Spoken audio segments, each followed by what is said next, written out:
and welcome everyone to the second of 3 webinars in our second webinar series, Collaborating with Carbon.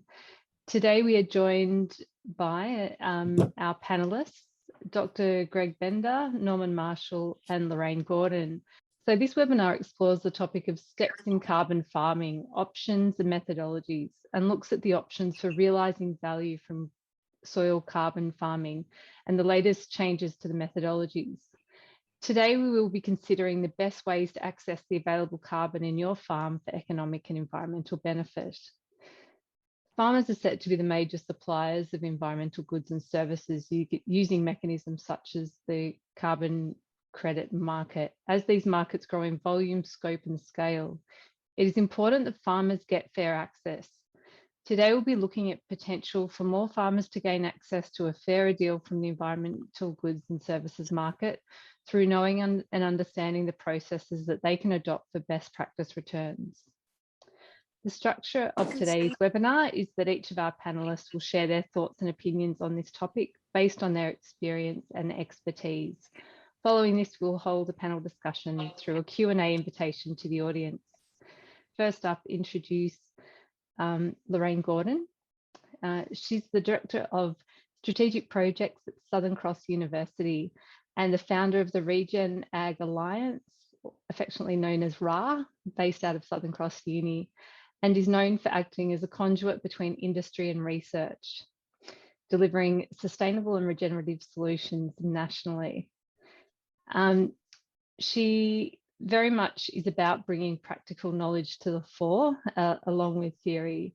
So she's assisted over 28,000 farmers, fishers and foresters on the ground through the Farming Together program. And at heart and at the core of what she does, Lorraine is a carbon farmer and holistic beef cattle trader at Ebor in the New England tablelands of New South Wales, where she uses time control grazing methods to turn off up to 1,000 steers per annum. A graduate of the Australian Rural Leadership Program and previous New South Wales ABC Rural Woman of the Year, Lorraine is currently completing a PhD in regenerative agriculture through UNE. And without further ado, Lorraine, I would love to hear your presentation today. Thank you. Thanks, Simone, and hello everyone. A big thank you for joining us today to both Greg Bender and Norman Marshall from Australian Soil Management. Look, I'm going to talk at a very practical level because we've got the experts with us and I am not an expert. I would never consider myself an expert in this field.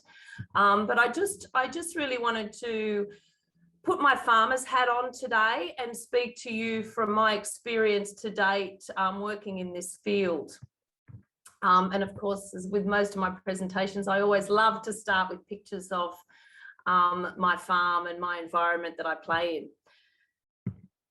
So just a little bit of background about our farm. It is quite extraordinary in that it is located at nearly 1,500 metres above sea level. So that would make it probably one of the most highest cattle properties in Australia. And in a normal year, whatever the hell that looks like, we can experience up to 2,000 millimetres of rain. So high rainfall, freezing temperatures in the winter months. You could nearly say that, you know, we have 4 months of absolute zero growth. And so what we do on our farm, as well as being carbon farmers, is we are cattle traders. So we will buy cattle in at approximately 250 kilos with the aim of turning them off anywhere between 450 and say 570 kilos in an 8-month period, because we've got to work around those growth, the growth season. And so, you know, to be able to do that, we are blessed with having beautiful, rich basalt soils and rainfall and high yielding country. But I guess without pushing the system, we use regenerative practices to be able to achieve that. And sometimes that means, you know, not carrying quite as many as some of the higher yielding players in the trading markets, or sorry, in the cattle trading area. I might push their system with latest species of, say, ryegrass or high inputs like urea. So that's just a little bit about our farm. Now, when we went into this process of carbon farming, and there's a beautiful photo of my boys, and the reason I put this particular photo up is because one of the most important aspects I found with going down this carbon path is that you have to include everyone in the decision-making process to do with that farm.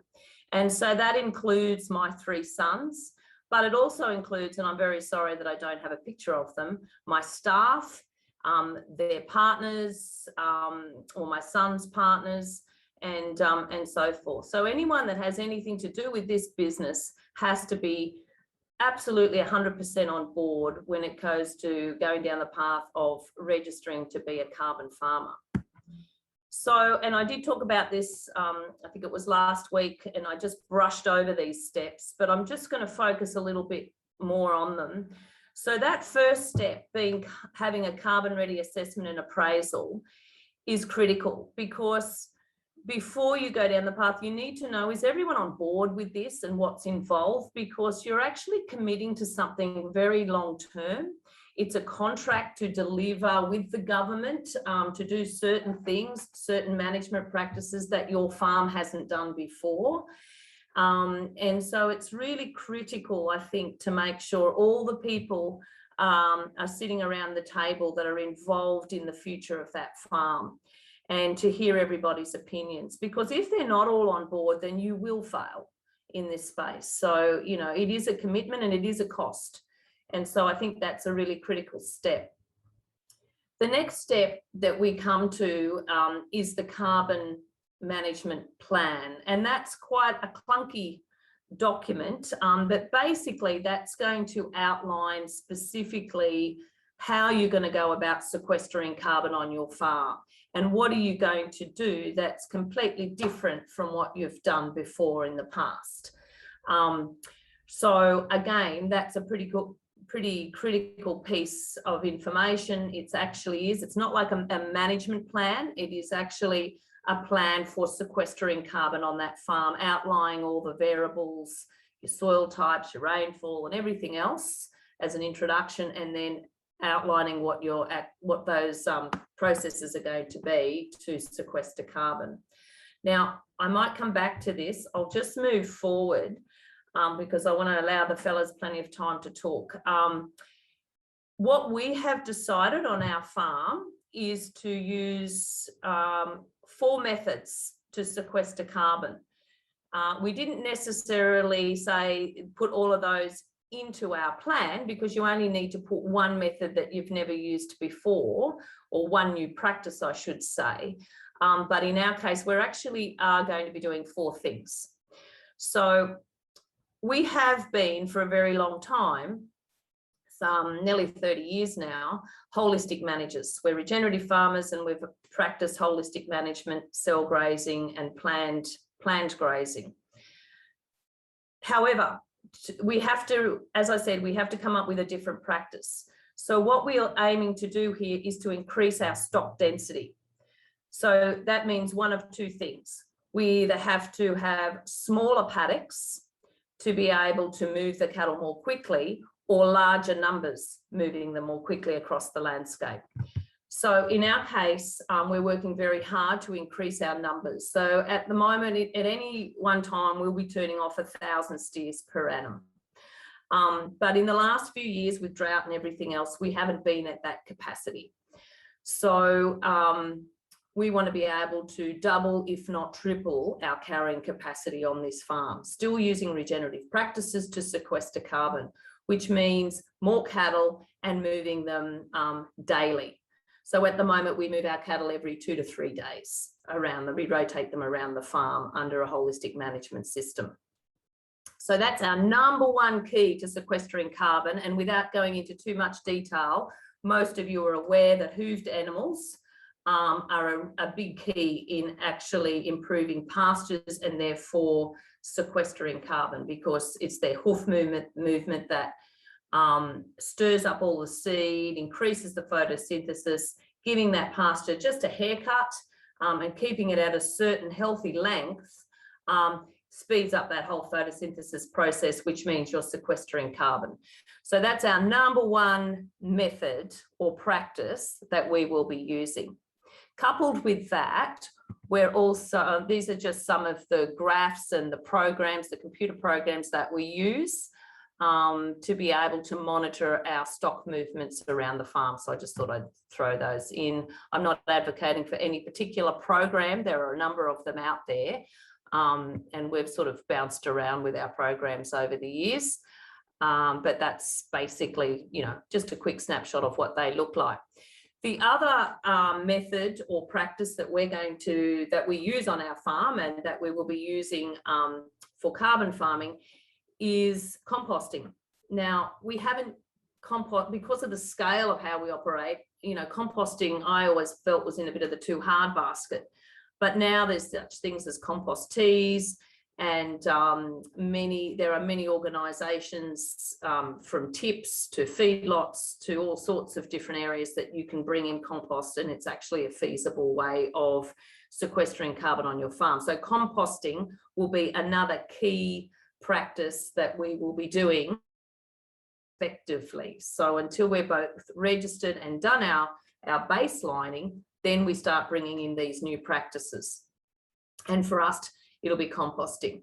Biological control is something we have been playing with for some time around our blackberry control, and we're starting to see some very interesting outcomes in that space.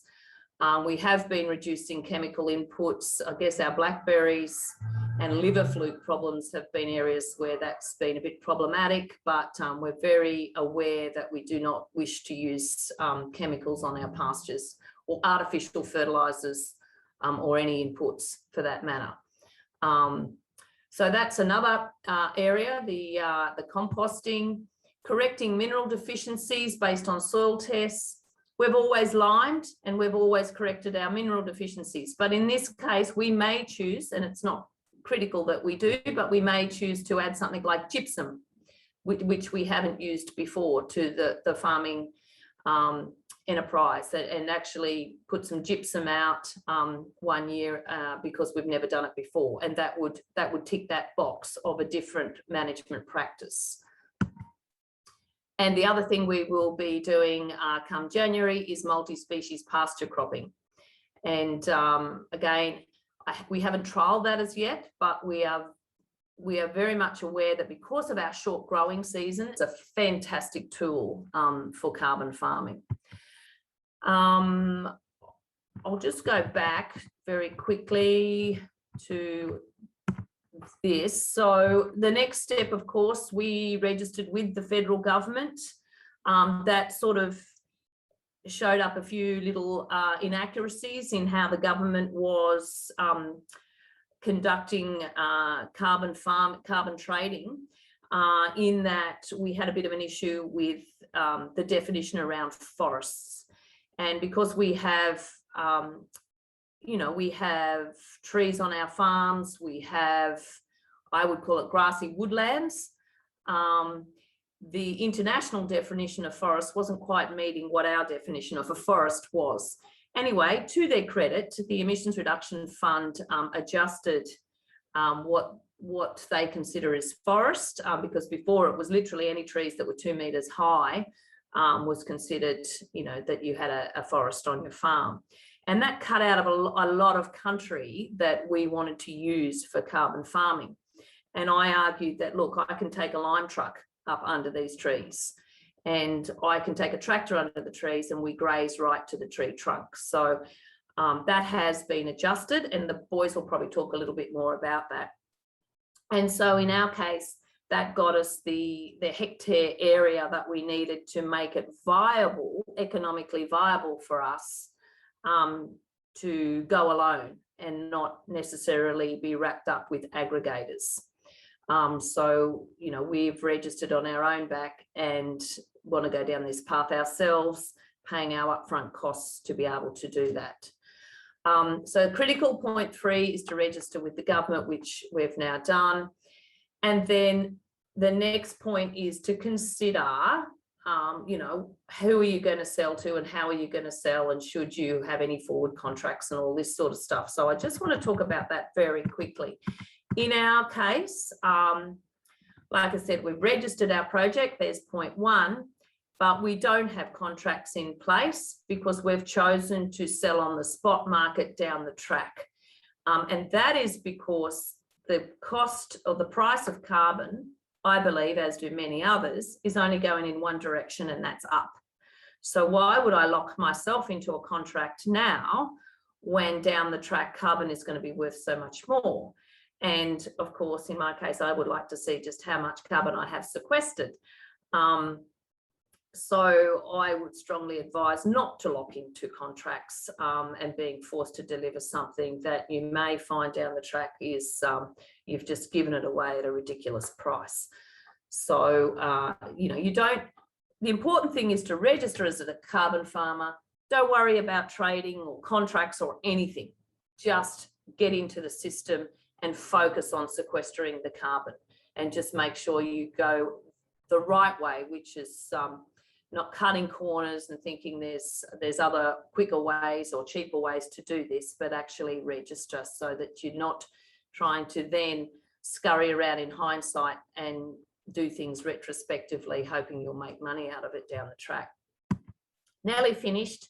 Got a disclaimer on this one, but this is based on and we've been working very closely, our company, with both Greg and Norman, and these were some figures that were presented.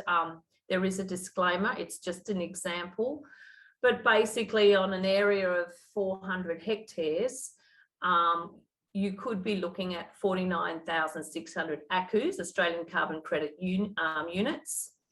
And assuming that in the future it's roughly around $30, it's at the moment it's I think it's about 15 with the government, but you know, can be up to 50 in the corporate markets. And I'm not going to talk too much about that, but understand there are government markets and corporate markets, secondary markets. You know, if you're looking at, say, a price of $30 per ACCU, then as I've got there, happy days. You know, you could be looking at, you know, nearly 1.5 million return on a 400 hectare area. Now, that's based on a 1% increase in your carbon, which is in our area, and that's why I wanted to be very specific about, you know, we have basalt soils, high rainfall. It makes a difference. Certain countries sequesters carbon faster than other. So we can all sequester carbon. It's just about the rate that can be achieved.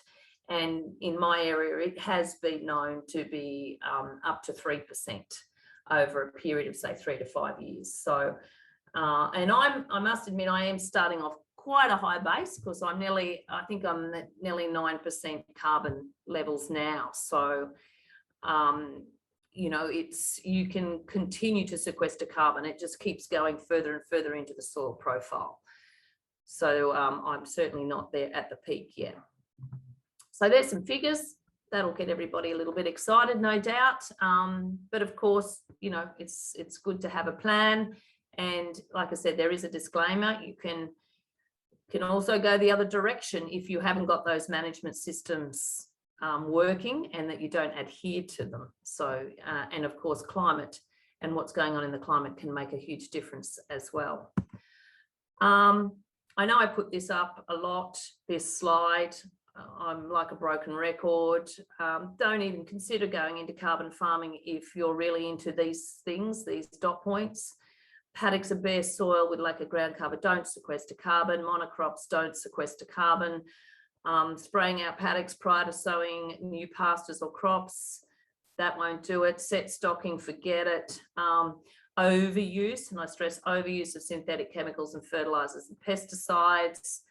The microbes aren't very happy when that happens, and particularly fungi.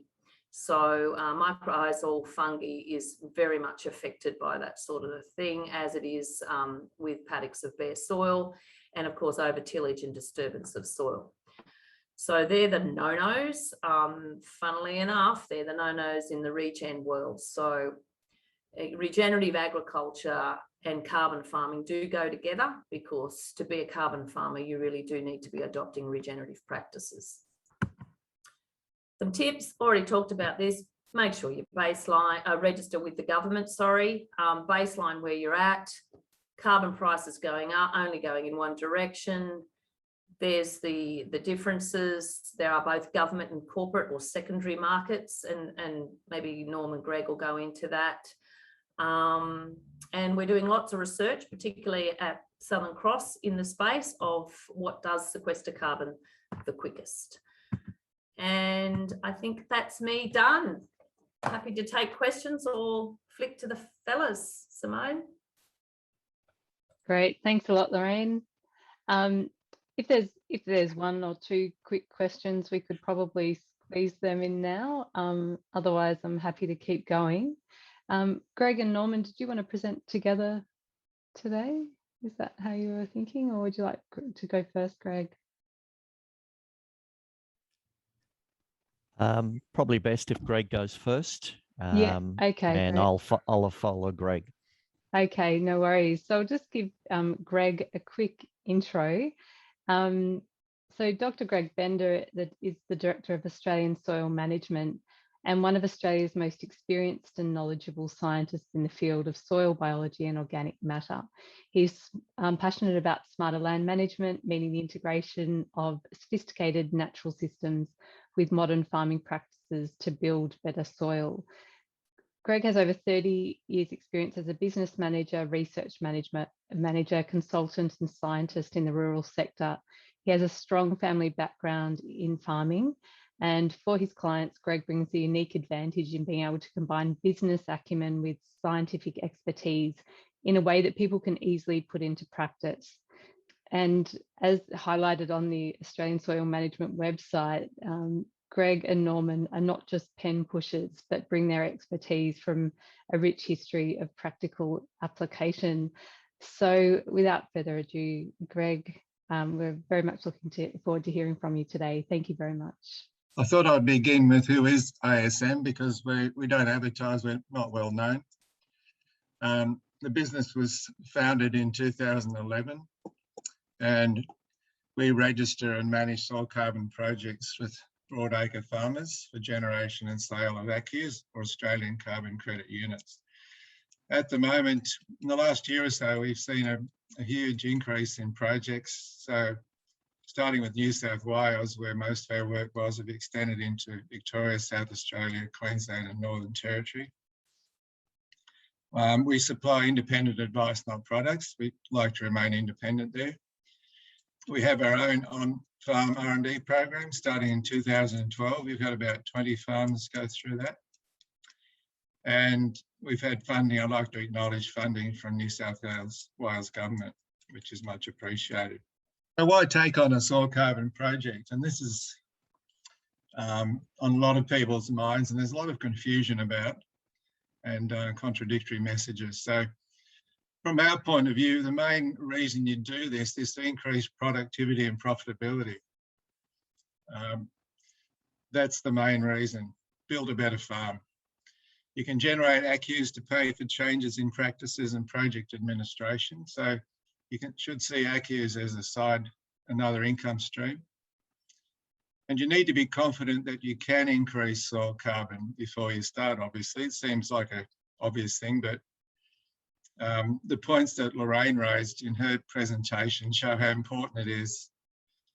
If you are wedded to certain practices that don't increase carbon, then it's probably not worth pursuing down that line. Most projects start with a carbon deficit in our measurements, which is a good thing. It's good and a bad thing. It's not good for productivity, but CSIRO says we've lost about 50 or 60% of our soil carbon and arable land in the last couple of 100 years. So you're starting from a low base. Lorraine may be an exception there, but most of our projects start from a low base. Next one. Right, so starting from, this is just talking about increasing carbon. This is a shot from one of our farm trials. This was taken in 2016. It's a beef production enterprise near Bungendore. So in this particular case, we've had a 1% increase in carbon, and that's correlated, you can see there, with the obvious growth difference, a 47% increase in pasture dry matter. We also saw a big increase in biodiversity. It's one of the unexpected things in most of our trial work is that we found that as we improve soil health and fertility, it seems to wake up the seed bank, and species appear that we thought were long gone, which is interesting and also good. So the point I want to make here is we've seen a 1% increase in carbon and this increase in pasture, but it's not that simple. It's because we've had an overall increase in soil health and fertility that's given that increase in pasture. It's a whole picture, the whole soil. And just so happens that carbon will increase if you get all the other things right. That's the message here. It's not a magic silver bullet. We see it as an indicator of an increase in productivity. Next slide, please.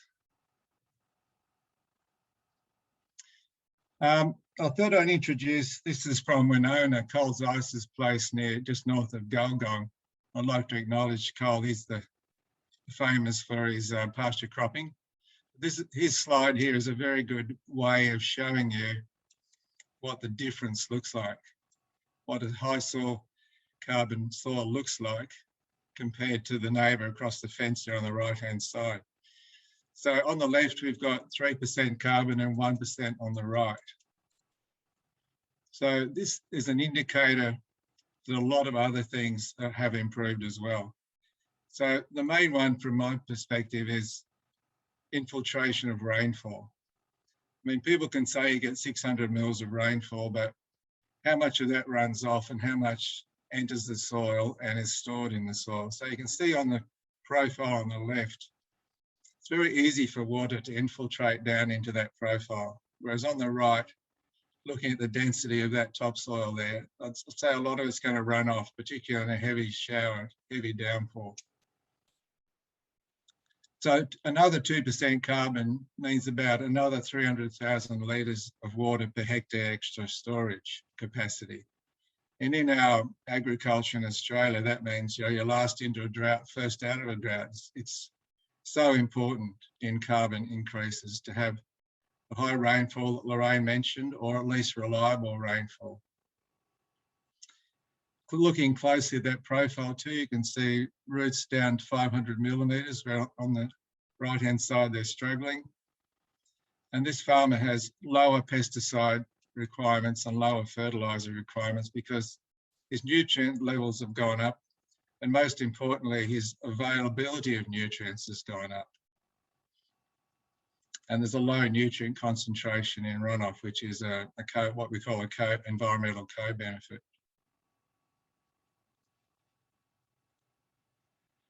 So I think I'll just cut it short there because, and move on to Norman, who will talk about other aspects of carbon projects. Wonderful, thank you. And it was fascinating to see those two soil profiles side by side. Greg, I haven't seen that before, so thanks for sharing that. I think the visuals always speak a thousand words, so to speak. No, thank you.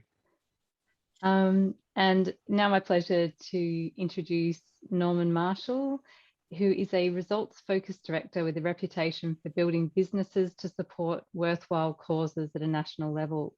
As a CEO of many noteworthy national causes, such as Parkinson's Australia, he also founded and directed Australian Drug Management and Education. Moreover, Norman is experienced and confident in working with government and systems. Norman has practical skills and experience in building carbon levels in soil. His horse property in Australia's high country is a sanctuary for rescue horses and also a biodiversity reserve. It is one of the best examples of improved healthy soils and therefore healthy animals. And my pleasure to welcome you today, Norman. Thank you. Thank you for that.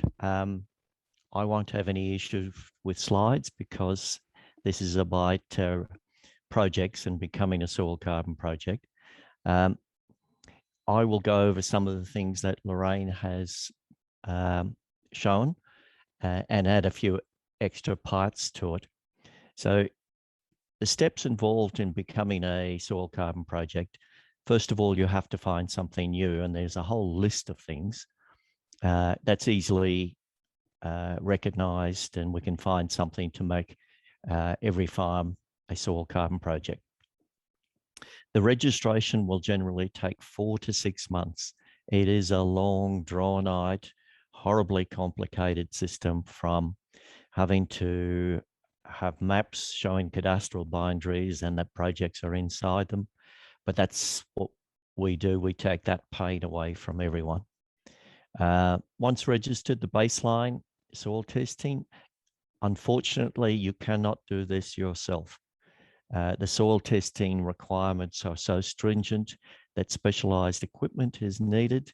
We have to register a random soil sample design program with the government before we do it.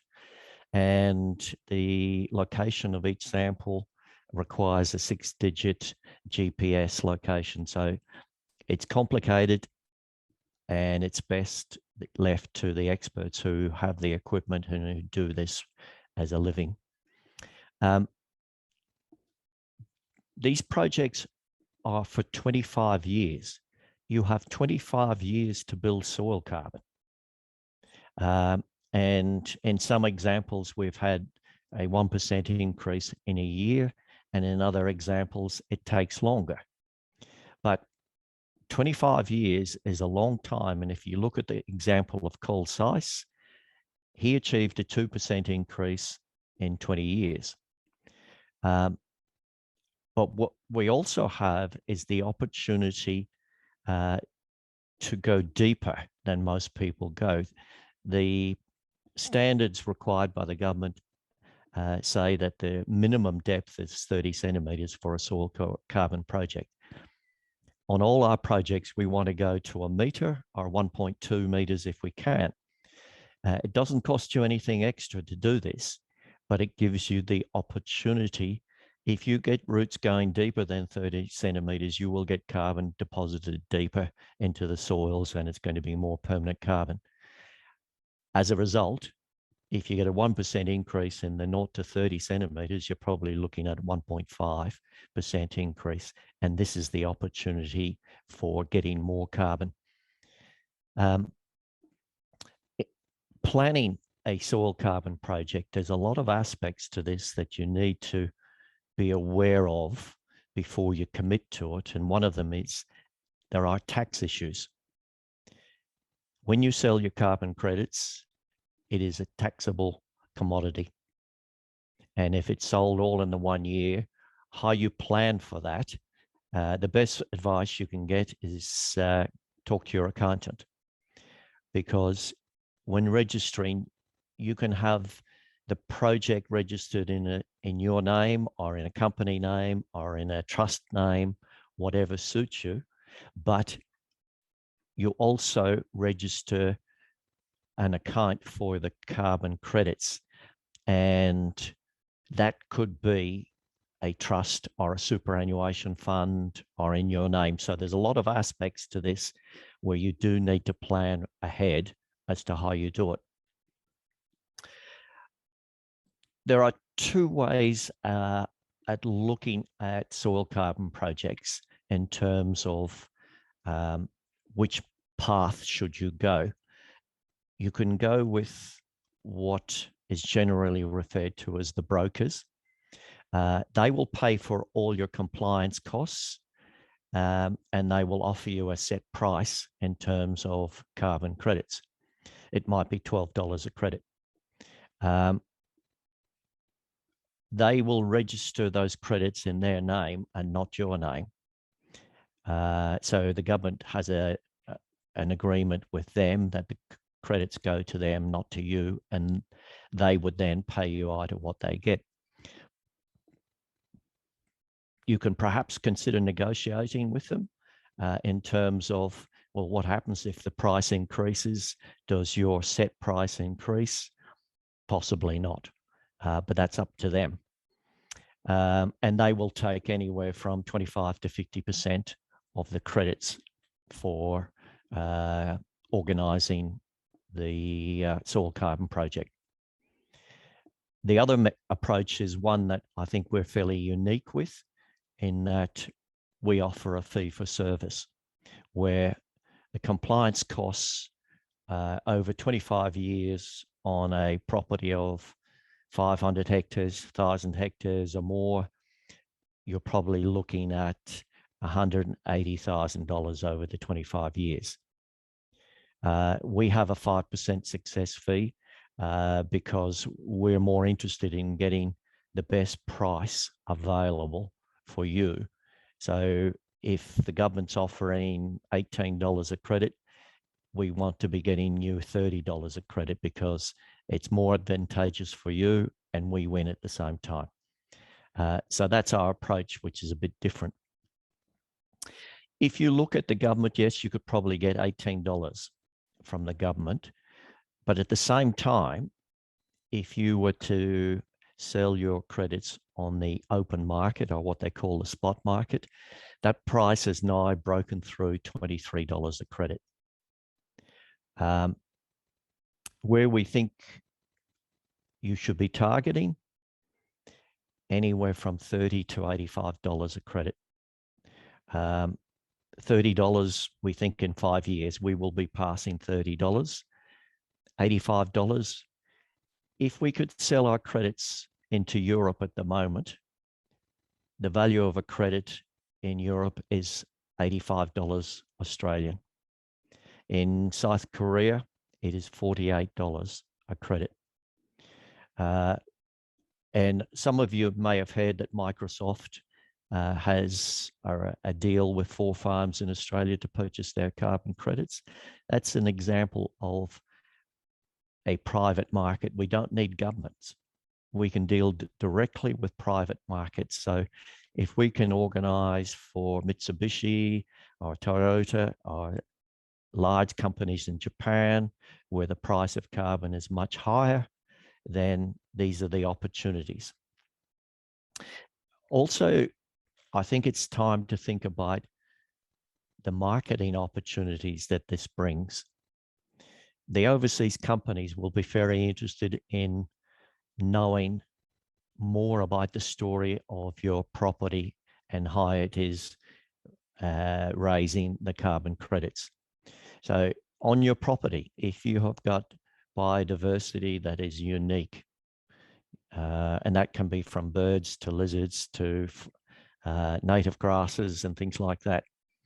And heaven helps us, if you can find a koala, then you've got a huge marketing opportunity to be selling your products as well as your soil carbon credits.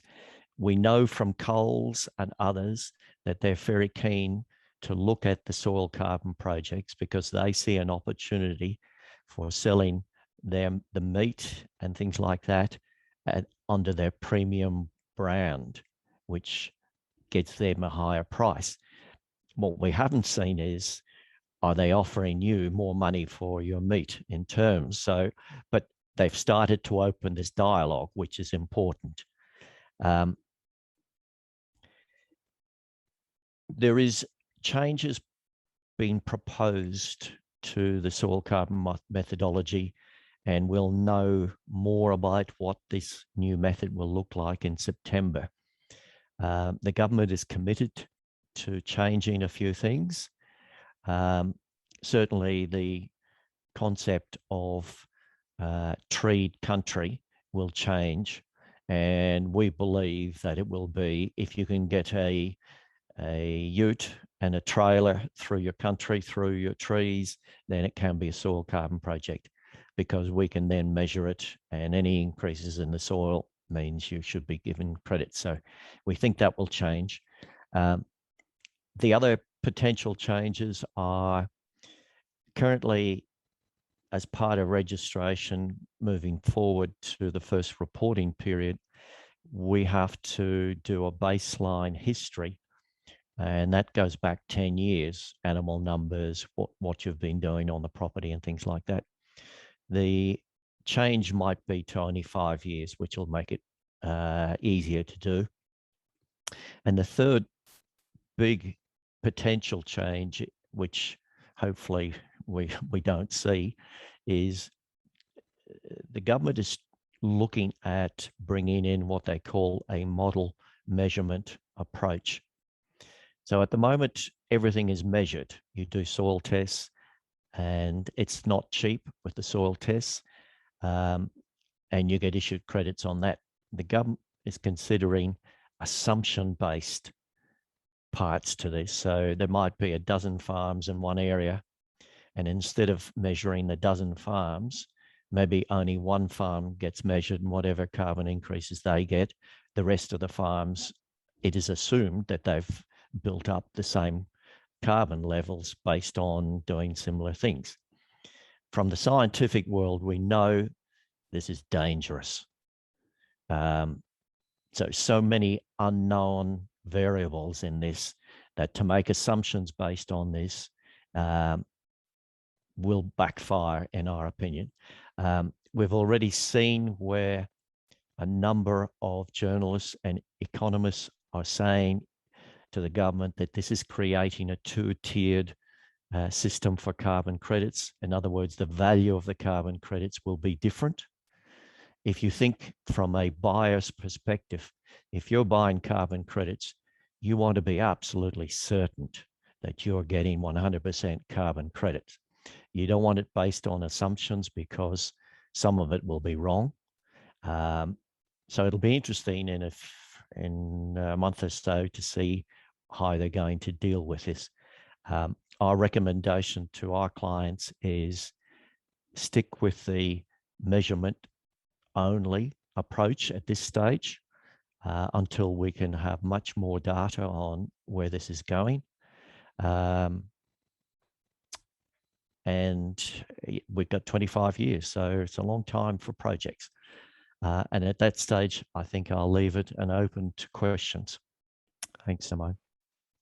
Thank you very much, Norman. That was really fascinating, and I could see lots of people taking notes, and from your wealth of knowledge there, it's fantastic. And we do actually have a few questions in the chat, and a bit of a chat going on there as well, which is great to see. So I'll open it up now to Lorraine, Norman, and Greg. So firstly, Drew had a question. People have mentioned that a kilo of inorganic nitrogen will remove 100 kilo of organic matter due to the explosion of nitrogen bacteria. Has anyone got any research to back this up? He hasn't found any yet. Frank did contribute that there is Carbon Future Earth in Germany and Puro Earth in Finland that are part of the international voluntary carbon trading market options. But yeah, if you've got anything to add to that, that would be great. I think that would be a Greg answer, wouldn't it, Greg? Yeah. Another way of looking at that, probably from a more sort of practical point of view, is there's a publication out of New South Wales DPI that says, the penalty for, say, in a wheat production is about 200 kilograms CO2e per tonne of grain produced. Okay, that's in Central West, and that's published 2010, I think it was. I can give you a copy if anyone wants it. But most of that penalty was from nitrogen and fertiliser, not just the nitrogen itself, but the penalties from transport of the nitrogen and so on, and also the nitrous oxide emission from part of that fertiliser. So yeah, it's a big penalty. In our carbon projects, nitrogen is something we treat very, very carefully, because it can, like the question said, accelerate the oxidation of carbon back to carbon dioxide if we don't manage it carefully. So yeah, that's really important. I could go into a lot of detail on how we do that, but not here probably. I'll just move on to the other part of the question that probably someone else could answer. Great, thanks, Greg. I'll keep going then. I think that was, did you want to add to that, Norman or Lorraine? No. I think we have some case studies on nitrogen on our website. Yeah, we do. There's some articles on our website covering nitrogen. Great. Okay, fantastic. So you might want to look there further, Drew. Simon's got a question for Lorraine. Have you measured deeper than 30 centimetres, Lorraine? Yeah, good question. I'm about to, and that's happening in September. And because I've got basalt country, it's going to be very interesting trying to go down. You know, I'd like to be able to get down to, geez, 1.5 metres, but I can't see that happening. But really anything over a metre will be fantastic. So it's going to be interesting because if you hit basalt and if you hit a basalt rock, you can slightly move, you know, because the GPS system will say where you're to take those soil samples. And correct me if I'm wrong, Greg or Norm, but I think you can move slightly to the side of a rock or whatever to get those samples, but it still could be really quite difficult because of the nature of our country. So to date, my measurements have been in that 30 centimetre profile, and September will reveal all, but it just absolutely pays to get as deep as you can because, like I said, it just keeps going into that soil profile. So you're doing yourself an injustice if you measure anything less than you can actually get a probe down into. Great, thanks, Lorraine. This might have been in response to your presentation, Norman. George has asked, why can't we sell our carbon credits in Europe? I think the example of Microsoft, which being a US-based company buying directly to farmers, there is absolutely no reason why we shouldn't be trying to sell our carbon credits into Europe. If you've got connections in Europe, you're a long way ahead of everyone else. Can I just add something? Sorry. Can I make a little contribution to that topic? Sure. Yeah, please. Yeah, go for it. Yes, so I put the link there for Carbon Future Earth, which are in Freiburg in Germany. They are very credible. They're only dealing with credible companies. So they have a standard which is freely available. So does Puro Earth. Puro Earth in Finland.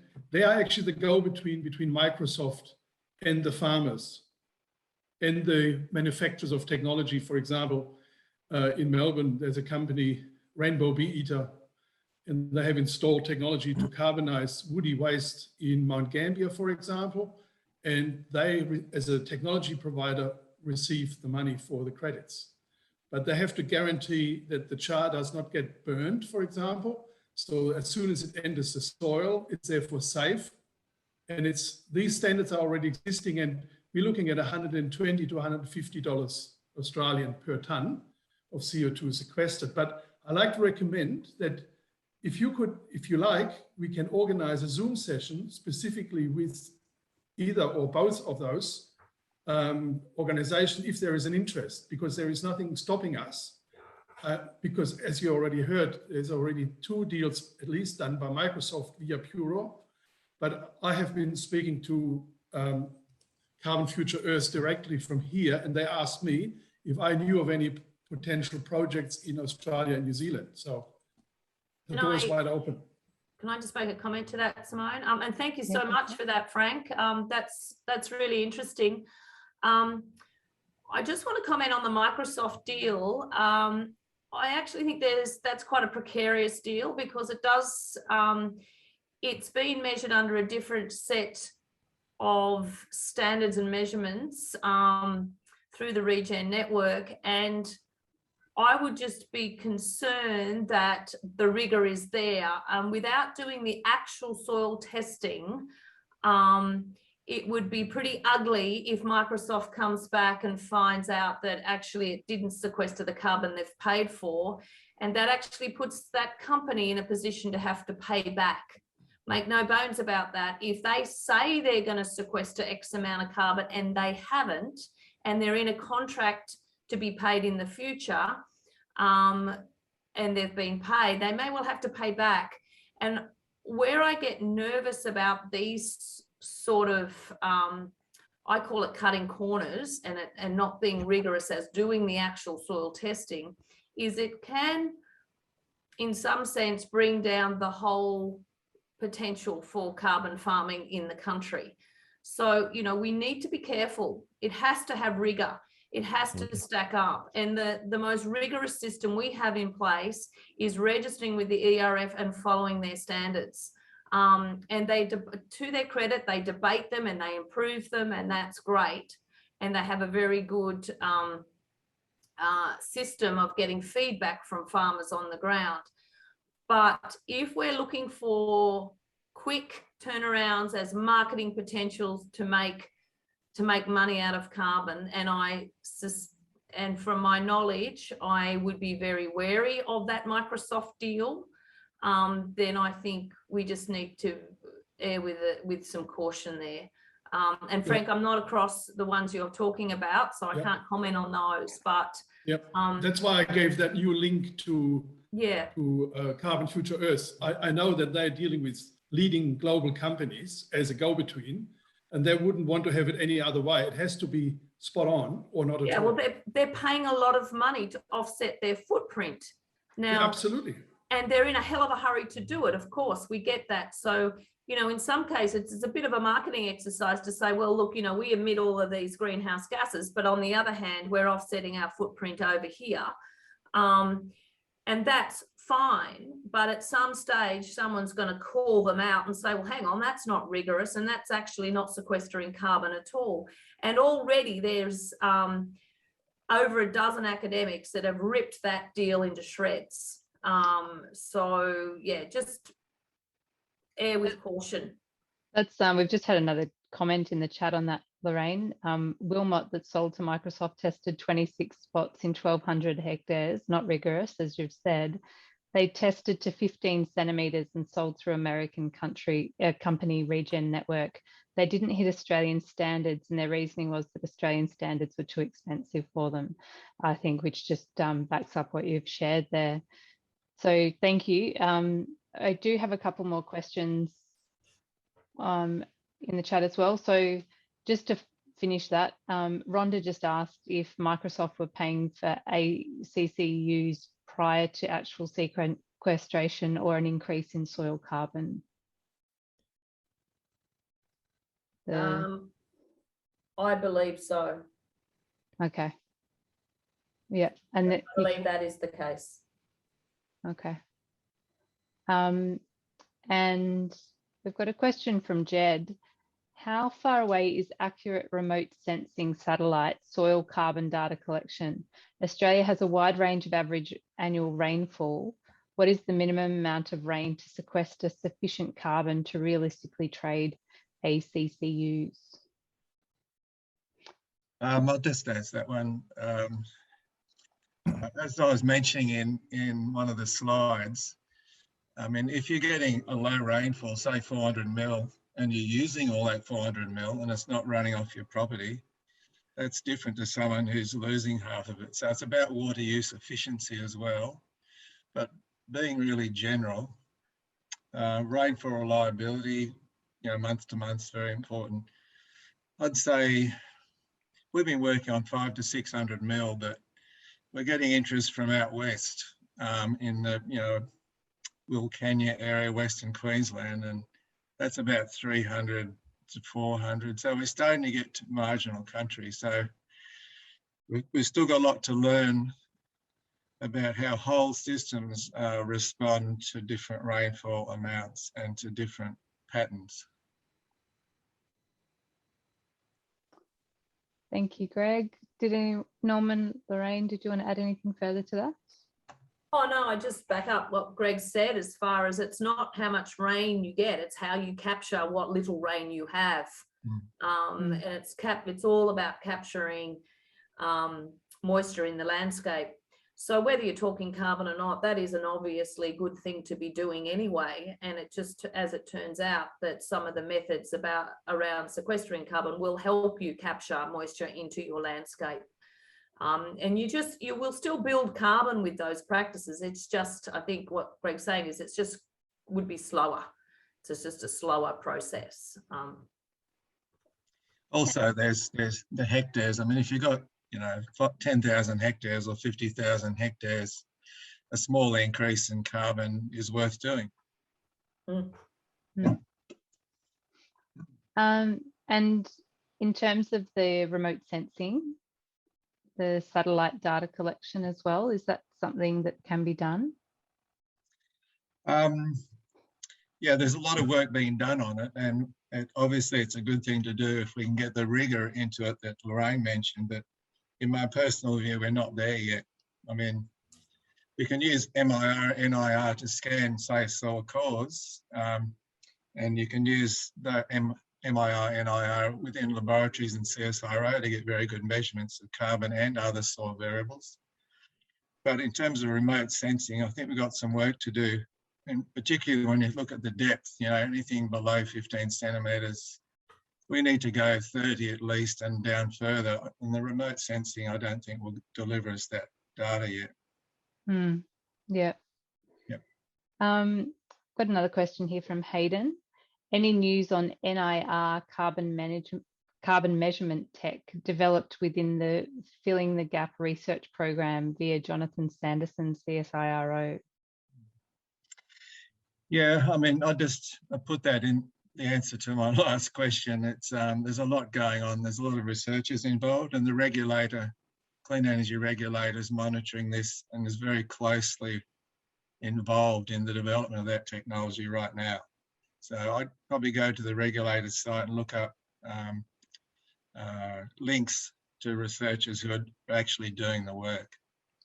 That's probably the best way to do it. I suppose from my point of view, what I would like to see is whatever the government thinks is reliable and accurate, I would like to see it compared against a complete measurement-based program. And unless we can get them to be very compatible, I'd be hesitant to be using new technology just because of the market needs confidence in whatever we're doing. And if there's a slight lack of confidence with new technology, that impacts the price and impacts the security of everything that we're doing. So there's a lot of things to think about with it. So I wouldn't be rushing any of this. I want to see it measured and compared first. I mean, it sounds like we're very negative, I know, but we'd love to have something like that works. Obviously, to scan remotely is a fantastic opportunity, but it has to be accurate. Yeah. Eric has just asked how many farms have registered in Australia for carbon farming. I'm not sure if anyone knows those figures. Pretty close. So a lot has registered in the last 12 months. So we're probably looking at now being close to 150 soil carbon projects, which is not that many. So we find too, within our own portfolio, that hectares are more important than number of projects registered. We've got some corporate clients, talking about 150,000 hectares. So it's really about hectares, because that's where the impact will come in terms of sequestration. Yep, great point. So Eric has just followed on. Do you know the percentage of farmland in Australia? Yeah, too small. I mean, we're trying, I guess there's a lot of feedback from farmers, and Lorraine would know too, that the government's, I'm just going to get on my soapbox here, the government's spending a lot of money in areas that when they should be spending more helping farmers to increase that percentage area. I mean, it's a no-brainer. There's a win-win-win here for farmers. So I'm not sure why so much money is going into burying CO2 in the ground and so on. But that's just my view. Anything further to add to that one? No, I concur. Okay. Well, we're just after 1 o'clock. I'm aware we've been here for an hour and there's no more pressing questions in the chat. So I would like to thank you, Lorraine, Norman, and Greg, for your wealth of experience and expertise that you've shared with us today. And I would also like to thank our amazing audience here today as well for the great questions and great discussion, and just for being here to make this all worthwhile. So thank you for your interest, and thank you. Thank you. Thank you. Thanks, everyone. Thanks, Simone.